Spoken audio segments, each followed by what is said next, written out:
Equipa, or hi gang.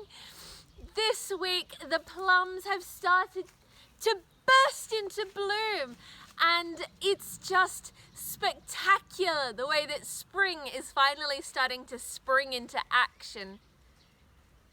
Bok, I'm Mandy O. This is Grow, Make, Cook, and welcome to my garden.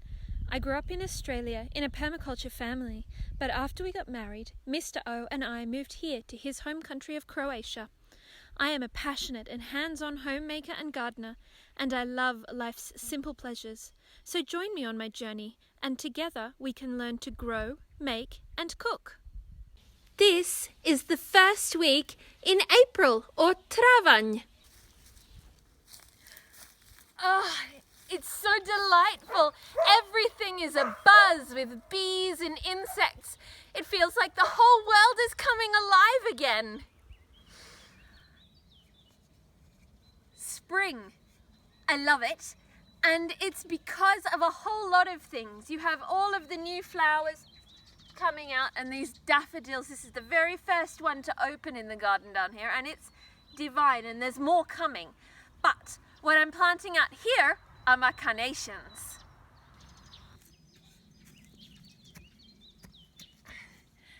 These are the ones, and this one's even just got the beginning of a tiny little flower. But these are the ones that I took from cuttings last year. If you remember, in the middle of the year last year, we had my carnations out, and these are white ones. And I took 4 cuttings. Now, you can probably tell, I've got 2 plants. I took 4 cuttings.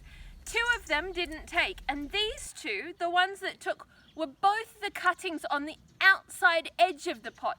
So both of the ones that were on the outside edge seemed to have worked really well, and the 2 that I had on the inside of the pot, not so good. So we know then that carnations perhaps strike just a bit better on the outside edge of your pot. So I'm just going to tip this guy out. Oh, yep, and he's got lots of lovely roots now. That's just perfect. I can see all the roots all the way around, and this soil is actually a little bit dry, this potting compost, but no matter, I'll give him a good soak when I put him in, and then he'll be much happier. Now, for this, I am aiming for the soil level to be just about at the same height as my soil around. It's actually probably a little bit high, but not too much. That won't be too much of a problem. And then I'm just going to pull this back around. You can see how clumpy and thick my clay is at the moment. It's really, the soil is still probably a little bit cold. It's not really warm to touch yet, but it is workable, and the nights are starting to get consistently to 0 or just a bit above 0, so it's time to start planting out things that are a little bit more hardy. These aren't fully hardy, but they're a little bit more hardy. And these guys, I've been hardening them off for a while, undercover but outside. So they've been getting used to these colder and colder nights slowly. So they should be all right now after having a couple of weeks living outside. They should be fine to plant straight out into the garden. I'll pull that mulch back around and I'll give him a really good soak now that he's in.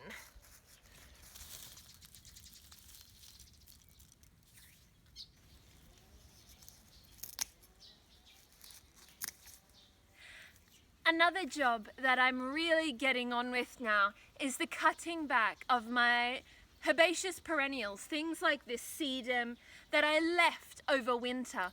And the reason I left them is, one, I think they've got these beautiful, tall, structural stems, and they provide a home for little bugs and insects to overwinter. But it also gives some protection to the plants themselves. And so everything sort of is a benefit from just leaving them on. But because the nights have really started to warm up now and the worst of the frost has definitely passed, can really get in and clean up in the garden. Here by my radishes, I have last year's rocket, and I've kept it in the ground, even though a lot of people would have pulled it up and chucked it when it started to get quite broad-leafed and starting to shoot up into flower. And there's a really good reason that I've kept it. One, the bees love it. It's just been a magnet for bees. But two, these flower petals on this rocket here are actually edible. And they're a nice mild rockety flavour.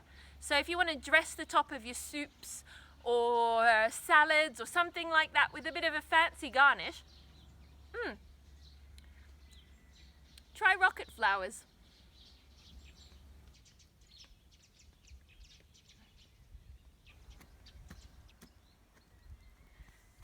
The last thing to come out of my makeshift cold frame and into the ground is something pretty exciting. This is another peony. You might think I've gone a little bit peony mad, and perhaps I have, but this is one that was just a leftover tuber, and you can see that there was 3 parts of it, and 2 of them didn't grow, but one of them has shot up a little shoot. So I'm going to plant him in the ground and see how he goes. He's a very small piece, so he probably won't flower this year. But these are really long-lived peonies. And so because he's going to be living here for a really, really, really long time, I'm going to add just a handful or 2 of good sifted garden compost to the hole and dig it in first, just to give him a bit of a boost.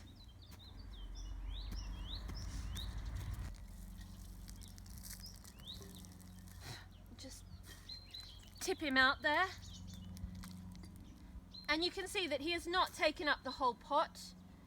And there's his little tuber there. You can see it's a tiny little piece. Now, when you're planting peonies, you really want to plant them shallowly, even showing a little bit at the top, because if you plant them too deeply, they won't flower. Peonies really don't like to be buried deep. So this is almost showing at the top, just like that. So he's very, very gently planted.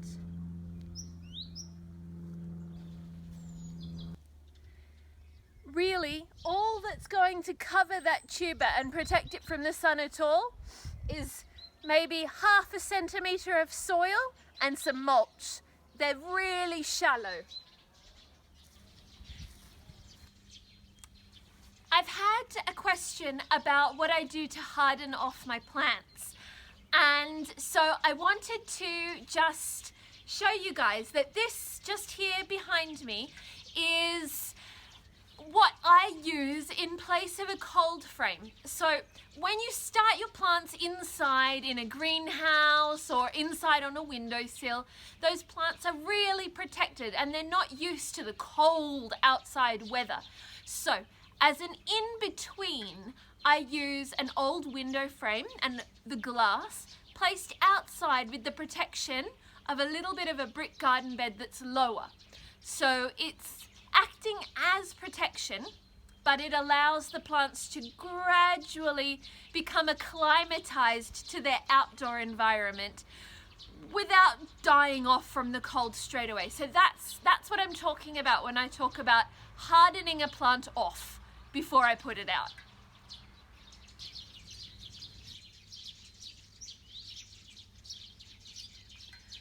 I've had a few people ask a few questions about what happened and why I was away for a couple of months and exactly what I was sick with. So, as an update for those who have been asking, I had influenza, which is not just a normal flu, it's not this normal cold, it's quite serious, and that's why I was away for a few months.